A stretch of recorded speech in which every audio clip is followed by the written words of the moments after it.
अस्सलाम वालेकुम dear students, welcome to pass education system. Dear students, आज आप लोगों को नस्ट यूनिवर्सिटी के एंट्री टेस्ट के लिए 2026 एडमिशन के लिए मैं एलिजिबिलिटी क्राइटेरिया बताऊंगा। ये बहुत ज्यादा इंपॉर्टेंट वीडियो है, आप लोगों ने इसको बड़े अच्छे तरीके से देखना है। डियर स्टूडेंट, नस्ट यूनिवर्सिटी में जाने के लिए, टेस्ट देने के लिए आपके 60% मार्क्स होने चाहिए, मैट्रिक में भी और इंटर पार्ट 1 के अंदर भी। ये क्लियर कर लें, ठीक है। 60% मार्क्स होने चाहिए मैट्रिक के अंदर भी और इंटर पार्ट 1 के अंदर भी, तब आप लोग एनईटी टेस्ट दे सकते हैं, उसके लिए एलिजिबल है। एक चीज आप लोगों ने ये याद रखनी है। और डियर स्टूडेंट्स, याद रखें जो नस्ट यूनिवर्सिटी का मेरिट फार्मूला होता है उसमें 75% इनके अपने टेस्ट का वेटेज होता है, 15% पार्ट 1 होगी इंटर की, और 10% मैट्रिक होगा। ये चीज आप लोगों ने क्लियर रखनी है। अब डियर स्टूडेंट, मैं आप लोगों को ना जरा सब्जेक्ट वाइज बता देता हूं कि आप लोगों ने, अगर तो आप लोग नस्ट के इंजीनियरिंग प्रोग्राम्स में जाना चाहते हैं तो आप लोगों का जो बैकग्राउंड है मैट्रिक साइंस ग्रुप में होनी चाहिए। आप लोगों का जो इंटर है वो प्री इंजीनियरिंग ग्रुप होना चाहिए, या कंप्यूटर साइंस होना चाहिए, या प्री मेडिकल ग्रुप होना चाहिए, या pre medical with additional math. तो ये तमाम बच्चे नस्ट के इंजीनियरिंग प्रोग्राम्स के लिए एलिजिबल हैं, अगर आप लोगों का बैकग्राउंड इनमें से कोई भी है। जी बिल्कुल, प्री मेडिकल वाले भी इंजीनियरिंग प्रोग्राम्स में जा सकते हैं। सिर्फ आप लोगों को 8 वीक का कंडेंस मैथ कोर्स करना हो तो वो नस्ट खुद ही करवा देती है, उसकी सिर्फ आप लोगों ने फीस पे करनी होती है।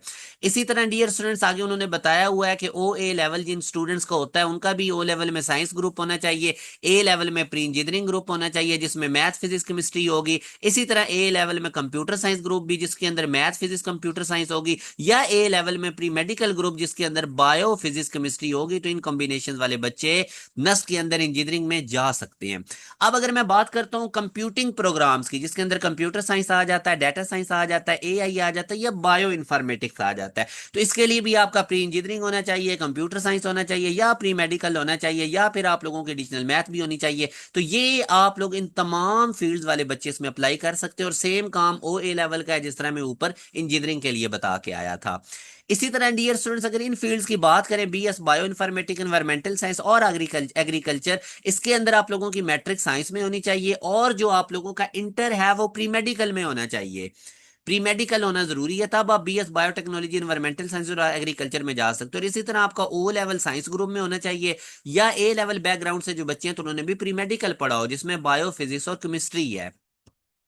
अब मैं नेक्स्ट अगर बात करता हूँ dear student, BS food science and technology की, तो इसमें भी आप देख सकते हैं कि आप लोगों का मैट्रिक साइंस ग्रुप में होना चाहिए, और आप लोगों का जो इंटर है वो प्री इंजीनियरिंग ग्रुप का हो या प्री मेडिकल ग्रुप का हो। ठीक हो गया। और इसकी इसी तरह आप लोगों का ओ लेवल साइंस ग्रुप में होना चाहिए, जो ए लेवल से उनका प्री इंजीनियरिंग होना चाहिए या प्री मेडिकल। आईसीएस बैकग्राउंड का बच्चा BS food science and technology में अप्लाई नहीं कर सकता। इसके साथ डियर स्टूडेंट्स, अगर आप लोगों ने BBA, BS economics, BS math communication, BS public administration, BS psychology, BS tourism and hospitality management, liberal arts and humanities में नस्ट में जाना चाहते हैं, तो आप लोगों का मैट्रिक होना चाहिए या इंटर किसी भी कॉम्बिनेशन में होना चाहिए। ठीक हो गया। एलएलबी के लिए भी आप लोगों का मैट्रिक और इंटर किसी भी कॉम्बिनेशन में होना चाहिए। लैट का टेस्ट आप लोगों को देना जरूरी है, और उसमें 50% मार्क्स होने जरूरी हैं, और फिर आपको नस्ट का अपना टेस्ट भी देना होगा। तो 2 टेस्ट देने होंगे लॉ में जाने के लिए।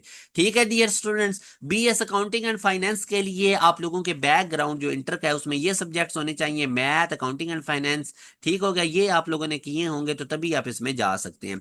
बीएस मैथमेटिक्स के लिए आप लोगों का मैथ होना जरूरी है, चाहे प्री इंजीनियरिंग हो या आईसीएस हो। बीएस फिजिक्स के लिए भी मैथ फिजिक्स होना जरूरी है।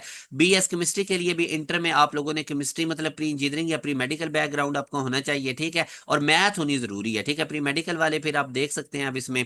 अच्छा, उसके बाद बी आर्किटेक्चर में भी डियर स्टूडेंट्स आप लोगों ने अब इसको पढ़ लेना है। तो ये आप लोगों के साथ मैंने एलिजिबिलिटी क्राइटेरिया लिखा है जो कि बहुत ज्यादा इंपॉर्टेंट है डियर स्टूडेंट्स। आप लोगों ने अब इसको बड़े अच्छे तरीके से देखना है। आई होप आप लोगों के एलिजिबिलिटी क्राइटेरिया के, अगर सर मैं इंजीनियरिंग में जाना चाहता हूं तो मैंने इंटर में कौन से सब्जेक्ट्स पढ़ने हैं, तो इस तरह के तमाम क्वेश्चंस आई होप आप लोगों के डियर स्टूडेंट्स अब इस वीडियो के अंदर एड्रेस हो गए हैं। डियर स्टूडेंट, जो स्टूडेंट्स भी नेक्स्ट एनईटी 1 की प्रिपरेशन करना चाहते हैं तो उसके लिए हमारा न्यू बैच स्टार्ट है, आप इसको ज्वाइन कर सकते हैं। आप इस दिए गए कॉन्टैक्ट नंबर 0304 066 000 पे व्हाट्सएप करके हमारे बैच की तमाम डिटेल्स ले सकते हैं। डियर स्टूडेंट, हमारे बैच के अंदर क्या यूनिक फीचर्स आपको मिलेंगी, क्यों हमारे हर एनईटीज के अंदर बच्चों की पोजीशंस आ रही होती हैं, हर साल 90% तक जो बच्चे होते हैं, टोटल सीट्स का 90% वो पासिंग क्यों अचीव करते हैं, उसकी डियर स्टूडेंट रीजन ये है कि आप लोगों को डेली बेसिस पे लाइव क्लासेस मिलेंगे, पाकिस्तान की टॉप फैकल्टी फैकल्टी इसमें आप लोगों को पढ़ाएगी। सीक्वेंस से पहले एक वीक के अंदर आप लोगों को एक चैप्टर पढ़ाया जाएगा, उसके बाद उसका टेस्ट दिया जाएगा, वर्कशीट दी जाएगी। इस तरह से आप लोगों का सिलेबस कंप्लीट होगा। उसके बाद quarter book, half book, full book के टेस्ट लिए जाएंगे, एंड पे मॉक टेस्ट लिए जाएंगे। एनईटी 1 से पहले पहले 2 दफा आपको सिलेबस कंप्लीट करवाया जाएगा। तो बहुत ज्यादा डियर स्टूडेंट्स आप लोगों को इसमें फैसिलिटीज मिलेंगी। लाजमी तौर पे इस बैच का हिस्सा बने। एनईटी 1 मोस्ट इंपॉर्टेंट है, इसको क्लियर कर लें, बाद में आप लोगों पे बड़ा बर्डन बनेगा, बड़ा प्रेशर बनेगा। और बैच में इनरोलमेंट के लिए आप इस दिए गए कॉन्टैक्ट नंबर पे व्हाट्सएप करके अपनी इनरोलमेंट ले सकते हैं। अपना ख्याल रखिएगा डियर स्टूडेंट्स, दुआओं में याद रखिएगा। अल्लाह हाफिज।